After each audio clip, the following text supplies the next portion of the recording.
So if you saw my recent video on the top 5 gins of 2021 that I tasted on this channel, you probably already know I'm a bit of a fan of these guys. Applewood, their signature Australian gin, came in second place. So when I heard they had a special edition coming out only 3 days ago at the time of recording this video, I had to try it, I had to review it. Here it is, the Sandalwood Gin.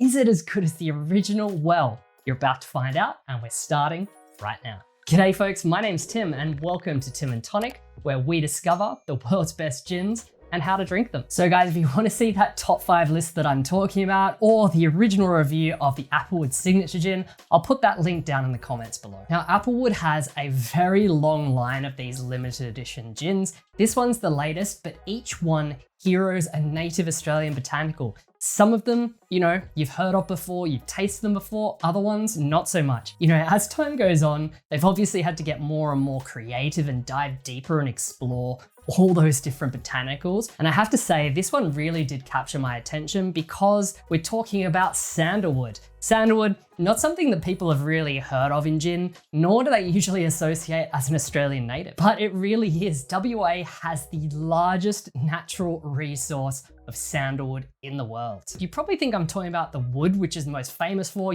making furniture or even some kind of essential or incense oil. And yes, it's true, same tree that we're talking about here, but Applewood didn't use the wood. We're talking about the nuts, which people don't really think about when they think of sandalwood. So the nuts are actually quite different to the wood. Yes, they have that same kind of really super aromatic profile, but it's very, very delicate in comparison to the wood. If you ever get the chance to go out and eat the nuts, I definitely suggest you try it just for interest's sake. So yes, they're a little bit subtle, don't have lots of flavor, but what I think really makes them special is the texture. I talk about texture all the time on this channel, big fan of texture, so I'm interested to see how that translates into this gin, because when you eat them, they have this super rich, almost waxy texture. I believe there's some of the highest concentrations of oils and fats in the world in a sandalwood nut. So I guess that's a good segue. Let's crack this one open, give it a taste and see what it's all about.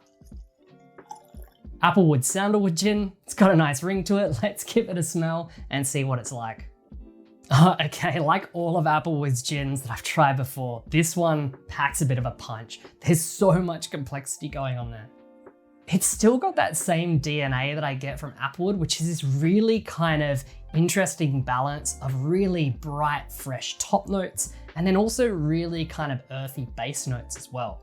There is definitely that fragrant, aromatic sandalwood kind of property in the nose of this gin, which I guess it kind of makes sense because if you think about juniper and pine, woody, sandalwood, it's really not that big of a stretch. I do love as well, they've added a little bit of a citrusy kick. If I'm not mistaken, yep, there's some Valencia oranges in there. It lists a few of the other botanicals on the back of the label. I swear, every time I go back to smell it, I pick up something new. This time I'm getting a lot of kind of cracked pepper spice. And again, there's pepperberry in this one. What's interesting is it says on the back that they actually smoke the pepperberry. I'm not really getting any smoky notes, but I'm definitely getting that peppery spice. If the nose is anything to go by, I really think this is gonna taste pretty good. So let's give it a crack. Oh, yes, I have to say, it does not disappoint. The first thing, they did a really good job. All of Applewood's gin have a creamy texture, but obviously this one with the sandalwood, I think that is the king. What I'm tasting here first is that big, bold, peppery spice. Tiny, tiny, tiny bit smoky, but even if you're not a fan of smoky kind of spirits, then I think you'll still like this one. One of the other botanicals they talk about on the back of the bottle is red gum. Now, I hear from a reputable source that it's actually red gum chips. Gum, if you're kind of confused about this word, essentially think of it as like a eucalyptus. So they've used kind of eucalyptus wood, if you want to call it, a very specific varietal of that eucalyptus to add another layer of complexity, which again, it kind of all makes sense.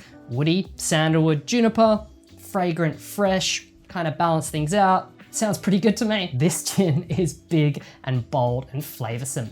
Definitely one for you hardcore gin lovers out there. So that's what the Sandalwood Gin tastes like. If you guys have tried any of Applewood's other limited edition releases, let me know down in the comments below because I'm pretty keen to try some other ones, but I'm not sure which one I should buy. So I did a little bit of prior research and practice with this gin, so let's talk about how I would drink it. If you're that way inclined, definitely I think with a little bit of ice or in a kind of a martini drink, works really great, opens it up, dials down that spice and allows that texture to fully shine. But if you don't like gin drinks that are that full on, this gin works great as well. They have a little recipe suggestion on the back actually. It's a kind of a milk punch, which can be a little bit complicated. Plus I think they used oat milk in it, which personally, I'm not a big fan of oat milk. So I kind of used their recipe as inspiration. It's got apricot jam in it. So what I did, I made a drink called a cosmonaut, which is gin with jam and lemon. That's it. Usually it starts with raspberry jam, but I swapped it out for the apricot jam, which was absolutely delicious. I made that cosmonaut drink on the channel recently. I'll pop the link to that down in the comments below as well. Definitely, I think when you mix this gin, if you add something that's kind of fruity